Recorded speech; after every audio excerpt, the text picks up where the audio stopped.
নবীকে আগুনে নিক্ষেপ করার সময় কি ঘটেছিল, কেন তার নিজের বাবাই তাকে আগুনে ফেলে দিলেন, সেদিন ফেরেশতারা কেন তাকে আগুনে পড়া থেকে বাধা দিতে চাইলেন এবং সাহায্য করতে চেয়েছিলেন, কিন্তু ইব্রাহিম আলাইহিসসালাম কেন ফেরেশতাদের সাহায্য নিলেন না, কেন তাদের ফিরে যেতে বললেন, তারপর আগুন কিভাবে আল্লাহর নির্দেশে জান্নাতের বাগানে রূপ নিল।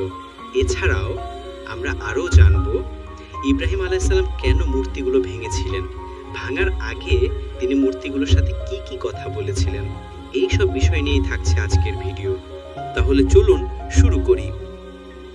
হযরত ইব্রাহিম আলাইহিস সালাম ছিলেন আল্লাহ রাব্বুল আলামিনের একজন মহান ও মর্যাদাবান নবী। তিনি এই পৃথিবীতে প্রেরিত হয়েছেন মূর্তি পূজা নিঃশেষ করতে এবং মানব জীবনকে শিরকের অন্ধকার থেকে মুক্তি দেওয়ার লক্ষ্যে। কিন্তু হযরত ইব্রাহিম আলাইহিস সালামের পরিস্থিতি ছিল ভিন্ন। যখন তিনি দেখলেন যে তার পিতা আজর কুমার নিজেই মূর্তি তৈরি করে মূর্তি পূজা করছেন, এবং শুধু তাই নয়, তিনি তার বাড়িকে মূর্তি পূজার একটি বড় কেন্দ্র হিসেবে ব্যবহার করছেন এবং আশেপাশের মানুষ তার পিতার তৈরি মূর্তিগুলোকে পূজা করছে, যার মাধ্যমে তারা আল্লাহর সাথে শিরিক করছে। হযরত ইব্রাহিম আলাইহিস সালাম যখন এই দৃশ্যটি প্রত্যক্ষ করলেন, তখন তিনি নিজেকে আর সংযত রাখতে পারলেন না। তিনি মনে মনে ভাবলেন তার পিতাকে মূর্তি পূজার এই কুফরি থেকে রক্ষা করা জরুরি এবং তাকে একমাত্র আল্লাহ রাব্বুল আলামিনের ইবাদতের দিকে আহ্বান করলেন। ইব্রাহিম আলাইহিস সালাম তার পিতাকে মূর্তি পূজা থেকে রক্ষা করার জন্য কি কি উপদেশ দিয়েছিলেন এবং সেই উপদেশগুলো কিভাবে দিয়েছিলেন, মহান আল্লাহ রাব্বুল আলামিন সেই কথাগুলিকে সূরাতুল মরিয়মের 41 থেকে 48 নম্বর আয়াতে অত্যন্ত চমৎকারভাবে উল্লেখ করেছেন। যখন ইব্রাহিম আলাইহিস সালাম তার পিতাকে বললেন, হে আমার পিতা, কেন আপনি এমন জিনিসের উপর উপাসনা করেন যে শুনতে পারে না, দেখতে পারে না এবং যে আপনার কোনো উপকারও করতে পারে না? হে আমার পিতা, নিশ্চয়ই আমার নিকটে যে জ্ঞান এসেছে তা আপনার নিকটে আসেনি। অতএব আপনি আমাকে অনুসরণ করুন, আমি আপনাকে সরল পথ প্রদর্শন করব।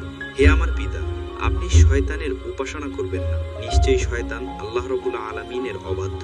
নিশ্চয়ই আমি আশঙ্কা করছি আল্লাহ রাব্বুল আলামিনের শাস্তি আপনাকে স্পর্শ করবে এবং আপনি শয়তানের বন্ধু হয়ে যাবেন।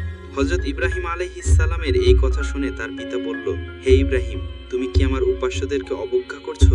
যদি তুমি এইরূপ কথা বলা থেকে বিরত না হও, তবে অবশ্যই আমি তোমাকে পাথরের আঘাতে চূর্ণ বিচূর্ণ করে দেব।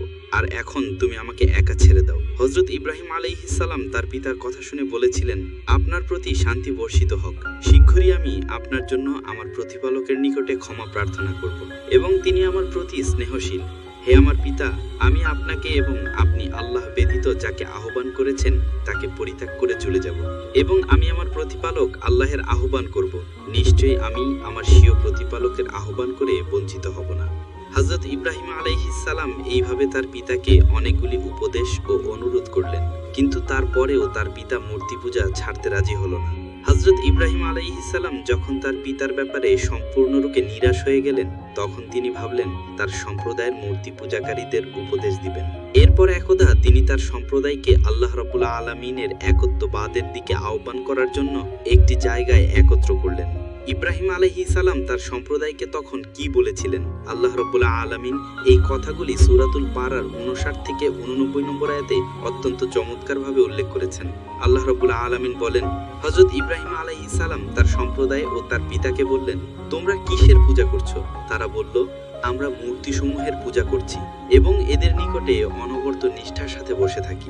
হযরত ইব্রাহিম আলাইহিস সালাম তখন তাদেরকে বললেন, যখন তোমরা তাদেরকে ডাকো, তারা কি তোমাদের কথা শোনে? তারা কি তোমাদের কোনো উপকার কিংবা ক্ষতি করতে পারে? তারা তখন বলল, না। অতঃপর তারা বলল, তবে আমরা আমাদের পূর্বপুরুষদেরকে এই কাজ করতে দেখে এসেছি। তখন হযরত ইব্রাহিম আলাইহিস সালাম বললেন, তোমরা কিভাবে দেখেছো? জেনে রাখো, তোমরা যাদের পূজা করো এবং তোমাদের পূর্বপুরুষরা যাদের পূজা করে, এগুলো সব আমার শত্রু। একমাত্র আল্লাহ রাব্বুল আলামিন ব্যতীত, যিনি আমাকে সৃষ্টি করেছেন এবং তিনি আমাকে সৎপথ প্রদর্শন করেছেন, তিনি আমাকে খাদ্য দান করেন এবং পানীয় দান করেন এবং যখন আমি অসুস্থ হয়ে পড়ি, তখন তিনি আমাকে সুস্থতা দান করেন। আর তিনিই সেই সত্তা যিনি আমাকে মৃত্যু দান করবেন, অতঃপর আবার জীবিত করবেন এবং তার নিকটে আমি এই আশা রাখি যে আমার ত্রুটি বিচ্যুতিগুলো তিনি কিয়ামতের দিন ক্ষমা করে দিবেন। হে আমার প্রতিপালক, আপনি আমাকে প্রজ্ঞা দান করুন এবং আমাকে ধৈর্যশীলদের অন্তর্ভুক্ত করুন, আর পরবর্তী লোকদের মধ্যে আমার কথাবার্তা সত্য রাখুন। হে আমার প্রতিপালক, আমাকে জান্নাতুল নাঈমের অংশে অন্তর্ভুক্ত করুন আর আমার পিতাকে ক্ষমা করুন, তিনি পথভ্রষ্টদের মধ্যে রয়েছেন। আর যেই দিন সকলে পুনরায় জীবিত হয়ে উঠবে সেই দিন আমাকে লজ্জিত করবেন না, যেদিন ধন সম্পদ এবং সন্তান সন্ততি কোনো উপকারে আসবে না, কিন্তু যে ব্যক্তি আল্লাহর দরবারে সুস্থ অন্তর নিয়ে আসবে সেই ব্যক্তি সফল কাম হবে। হযরত ইব্রাহিম আলাইহিসসালাম তার সম্প্রদায়কে এত কথা বোঝানোর পরেও তারা তাকে উত্তর দিল, তুমি আমাদেরকে যতই উপদেশ দাও না কেন, আমরা কোনোদিন আমাদের পূর্বপুরুষদের করা মূর্তি পূজা ছেড়ে দিব না। এটা আমাদের রক্ত মাংসের সাথে মিশে গেছে। অতএব তুমি তোমার বৃথা চেষ্টা পরিবর্তন করো এবং আমাদেরকে আমাদের অবস্থার উপর ছেড়ে দাও। হযরত ইব্রাহিম আলাইহিসসালাম তার সম্প্রদায়ের এই কথা শুনে অনেক নিরাশ হয়ে পড়লেন। তখন তিনি যা বলেছিলেন আল্লাহ রাব্বুল আলামিন সূরাতুল আম্বিয়ার ৭৯ নম্বর আয়াতে উল্লেখ করে বলেছেন। হযরত ইব্রাহিম আলাইহিসসালাম তার সম্প্রদায়ের কথা শুনে বললেন, আমি আমার চেহারা সেই প্রতিপালকের দিকে ফিরিয়ে নিলাম যিনি আসমান ও জমিন সৃষ্টি করেছেন, এবং আমি মুশরিকদের অন্তর্ভুক্ত নই। এরপর হযরত ইব্রাহিম আলাইহিসসালাম একা একা ভাবতে লাগলেন কিভাবে অবাধ্য সম্প্রদায়কে শিক্ষা দেয়া যায় এবং কিভাবে তাদেরকে বোঝানো যায় আসলে মূর্তিগুলোর কোনো ক্ষমতা নেই। অতঃপর তার মূর্খ সম্প্রদায়কে শিক্ষা দেওয়ার জন্য ইব্রাহিম আলাইহিসসালাম একটি পরিকল্পনা করলেন। আল্লাহ রাব্বুল আলামিন তার এই পরিকল্পনাকে সূরাতুল আম্বিয়ার ৫৭ নম্বর আয়াতে উল্লেখ করে বলেছেন। ইব্রাহিম আলাইহিসসালাম বললেন, এবং আল্লাহর শপথ, তোমরা পৃষ্ঠ প্রদর্শন করে চলে গেলে আমি তোমাদের মূর্তিদের অনিষ্ট করব। ইব্রাহিম আলাইহিসসালামের মূর্তি পূজক সম্প্রদায় তাদের সকল মূর্তিগুলোকে একটি মন্দিরের মধ্যে অত্যন্ত চমৎকারভাবে সাজিয়ে রেখেছিল। হযরত ইব্রাহিম আলাইহিসসালাম পরিকল্পনা করলেন, কোনোদিন যদি আমি সুযোগ পাই তাহলে মূর্তিগুলোকে ভেঙে চূর্ণ বিচূর্ণ করে দেব, কিন্তু অনেক দিন ধরে তিনি সেই সুযোগ পাচ্ছেন না। অতঃপর আল্লাহ রাব্বুল আলামিন তাকে সেই সুযোগ দান করলেন। ঘটনাটি ছিল এইরূপ, সেই যুগে হযরত ইব্রাহিম আলাইহিসসালামের সম্প্রদায় একটি মেলায় যেত। সেই মেলাটি বছরে একবার বসতো। হযরত ইব্রাহিম আলাইহিসসালামের সম্প্রদায়ের লোকেরা তার কাছে এসে বলল, হে ইব্রাহিম, চলো তুমিও আমাদের সাথে মেলায় যাবে। তাদের প্রশ্নের জবাবে হযরত ইব্রাহিম আলাইহিসসালাম কি উত্তর দিয়েছিলেন আল্লাহ রাব্বুল আলামিন সূরাতুস সাফফাতের ৮৮ এবং ৮৯ নম্বর আয়াতে চমৎকারভাবে তা উল্লেখ করেছেন। আল্লাহ রাব্বুল আলামিন বলেন, অতঃপর ইব্রাহিম আলাইহিসসালাম তারকাপুঞ্জের দিকে দৃষ্টি নিক্ষেপ করলেন এবং তিনি বললেন, আমি অসুস্থ। যখন তিনি তার সম্প্রদায়ের কাছে অসুস্থতার কথা বললেন তখন তার সম্প্রদায় তার কাছ থেকে চলে গেল। প্রিয় দর্শক, অনেকের মনে হতে পারে হযরত ইব্রাহিম আলাইহিসসালাম তাদের কাছে মিথ্যা কথা বলেছিলেন, কিন্তু গভীর দৃষ্টিতে তাকালে ইব্রাহিম আলাইহিসসালামের এই কথাটি মিথ্যা ছিল না। কেননা বাস্তবে তার সম্প্রদায়ের এই করুণ অবস্থা দেখে তিনি মানসিকভাবে অত্যন্ত অসুস্থ ছিলেন। আর সেই মানসিক অসুস্থতার কথাই হযরত ইব্রাহিম আলাইহিসসালাম তার সম্প্রদায়ের কাছে ব্যক্ত করেছিলেন। অতঃপর যখন তার সম্প্রদায়ের লোকেরা সকলে মেলায় চলে গেল তখন হযরত ইব্রাহিম আলাইহিসসালাম তার হাতে একটি কুঠার নিয়ে সেই মন্দিরে প্রবেশ করলেন। প্রবেশ করে তিনি দেখতে পেলেন অসংখ্য মূর্তি সাজানো রয়েছে, আর সেই মূর্তিগুলোর সামনে রাখা আছে হরেক রকমের খাবার। হযরত ইব্রাহিম আলাইহিসসালাম মূর্তিগুলোকে কি বলেছিলেন, আল্লাহ রাব্বুল আলামিন সেই কথাগুলোকে সূরা সফফাতে ৯১ থেকে ৯৩ নম্বর আয়াতে অত্যন্ত চমৎকারভাবে উল্লেখ করেছেন। আল্লাহ রাব্বুল আলামিন বলেন, অতঃপর হযরত ইব্রাহিম আলাইহিসসালাম মূর্তিগুলোকে বলল, তোমরা খাচ্ছ না কেন? তোমাদের কি হলো? তোমরা কথা বলছো না কেন? অর্থাৎ আল্লাহ রাব্বুল আলামিন বোঝাতে চেয়েছেন, যখন হযরত ইব্রাহিম আলাইহিসসালাম দেখলেন মূর্তিগুলোর সামনে অনেকগুলো খাবার রাখা আছে, তিনি মূর্তিগুলোকে ব্যঙ্গ করে বললেন, ওহে মূর্তিরা, আমি তো শুনেছি তোমরা নাকি জীবিত মূর্তি, তাহলে তোমাদের সামনে এতগুলো সুন্দর সুন্দর খাবার রাখা আছে, তোমরা এই সুন্দর খাবারগুলো খাচ্ছ না কেন? তোমাদের সামনে রাখা খাবারগুলি খাও, এগুলি তো নষ্ট হয়ে যাচ্ছে। কি হলো, তোমরা নড়াচড়া করছো না কেন? আমি যে এতগুলো কথা তোমাদেরকে বলছি, তোমরা কথাগুলোর উত্তর দিচ্ছ না কেন? হযরত ইব্রাহিম আলাইহিসসালাম ভালো করে জানতেন এই মূর্তিগুলোর কোনো প্রাণ নেই এবং তাদের কথা বলার কোনো ক্ষমতা নেই, কিন্তু তিনি তাদের অসারতা প্রমাণ করার জন্য তাদের সামনে কথাগুলি বলেছিলেন। হযরত ইব্রাহিম আলাইহিসসালাম যখন দেখলেন মূর্তিগুলো খাবার খাচ্ছে না এবং তার কথার কোনো উত্তর দিচ্ছে না, তখন তিনি বললেন, ও আচ্ছা, তাহলে তোমরা আমার কথার কোনো উত্তর দিবে না? তবে এবার জেনে রেখো, আমি তোমাদের সকলকে চূর্ণ বিচূর্ণ করে দেব। আর আমি শুনেছি তোমরা নাকি মানুষকে বিপদ আপদ থেকে রক্ষা করো, কিন্তু হে মূর্তিগুলি, তোমরা জেনে রাখো কিছুক্ষণের মধ্যেই তোমাদের উপর নেমে আসবে এক মহাবিপদ। তোমাদের যদি ক্ষমতা থাকে তাহলে আমার হাত থেকে নিজেদেরকে রক্ষা করে দেখাও। অতঃপর হযরত ইব্রাহিম আলাইহিস সালাম সকল মূর্তিগুলোকে ভেঙে চূর্ণ বিচূর্ণ করে দিলেন। এরপর তিনি তার হাতের কুঠারটিকে বড় মূর্তিটির ঘাটে লটকিয়ে রাখলেন। অতঃপর তিনি সেই মূর্তি ঘর থেকে বিদায় গ্রহণ করলেন।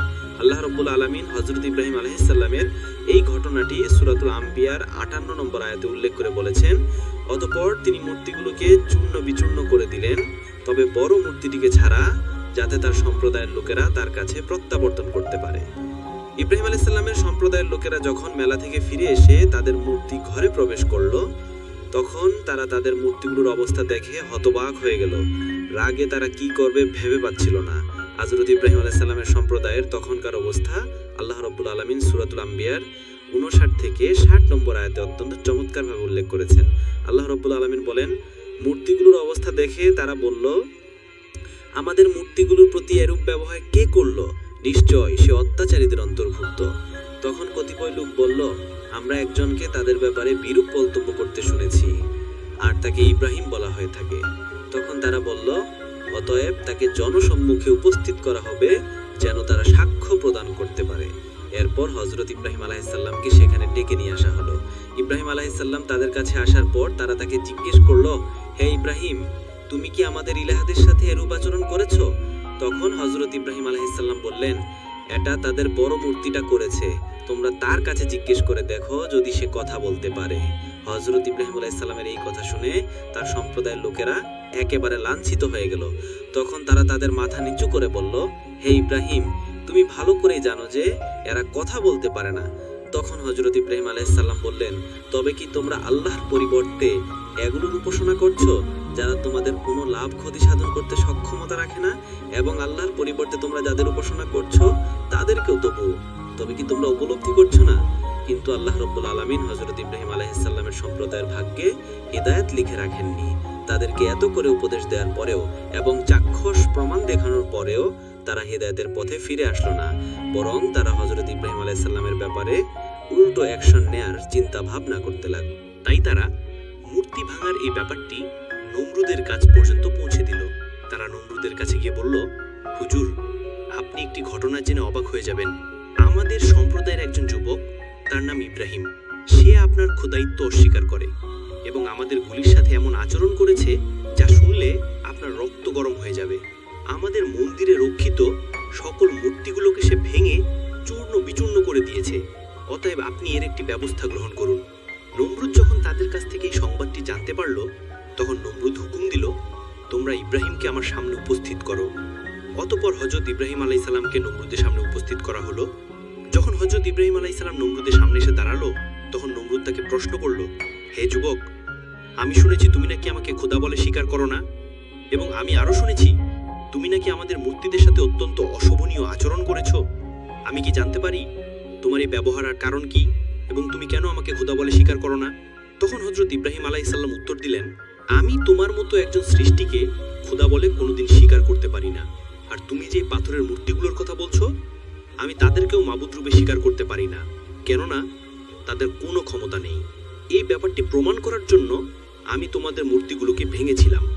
আমার খোদা একমাত্র এই বিশ্ব চরাচরের সৃষ্টিকর্তা, যিনি তামাম মাখলুকের সৃষ্টিকর্তা, যিনি আসমান, জমিন, গ্রহ, তারা, চন্দ্র, নক্ষত্র সবকিছু সৃষ্টি করেছেন, এবং তিনি সৃষ্টি করেছেন তোমাকে আর আমাকে, যিনি কোনো পিতামাতার থেকে জন্মগ্রহণ করেননি এবং তিনি কাউকে জন্মদান করেননি।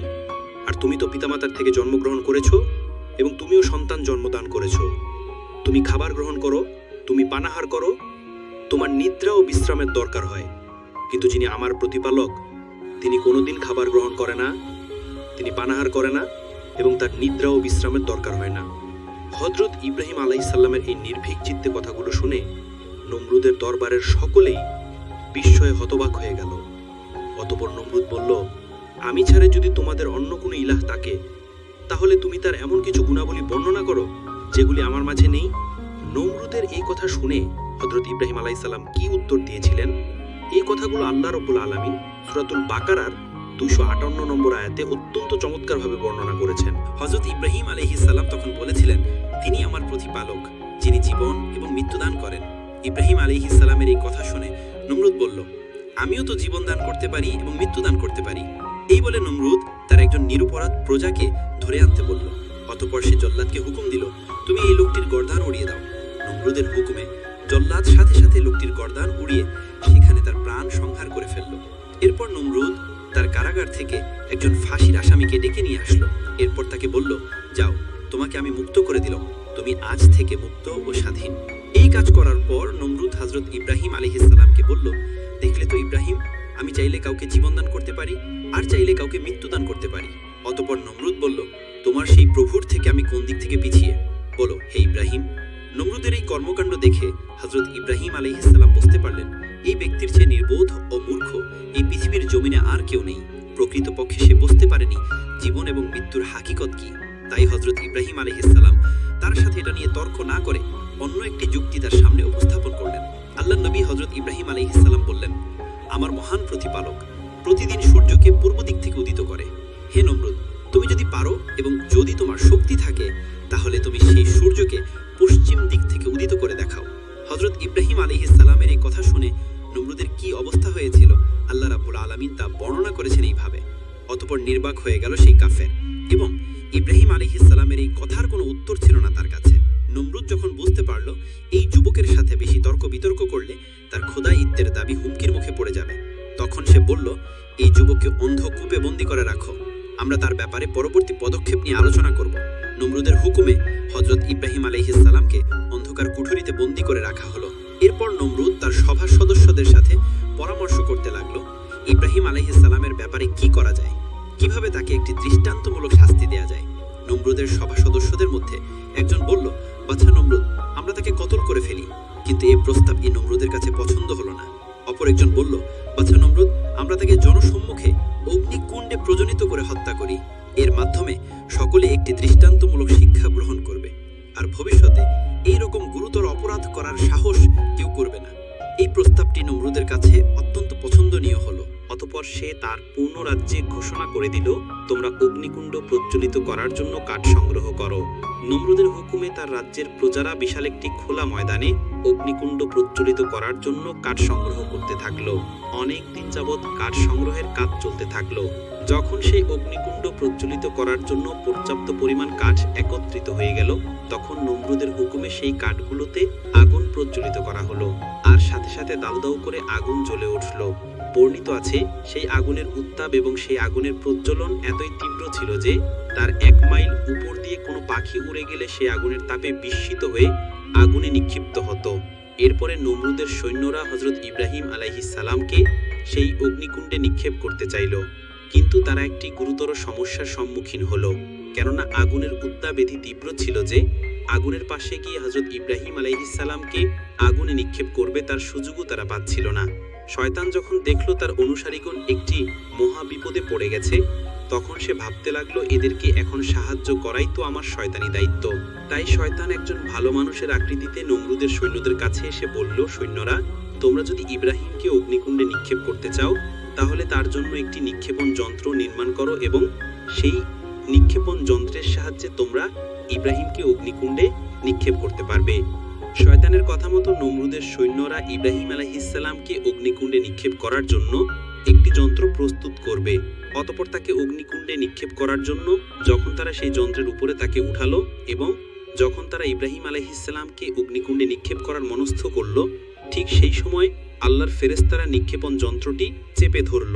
অতঃপর অনেক চেষ্টা করেও নমরুদের সৈন্যরা হযরত ইব্রাহিম আলাইহিস সালামকে আগুনে নিক্ষেপ করতে সক্ষম হচ্ছিল না।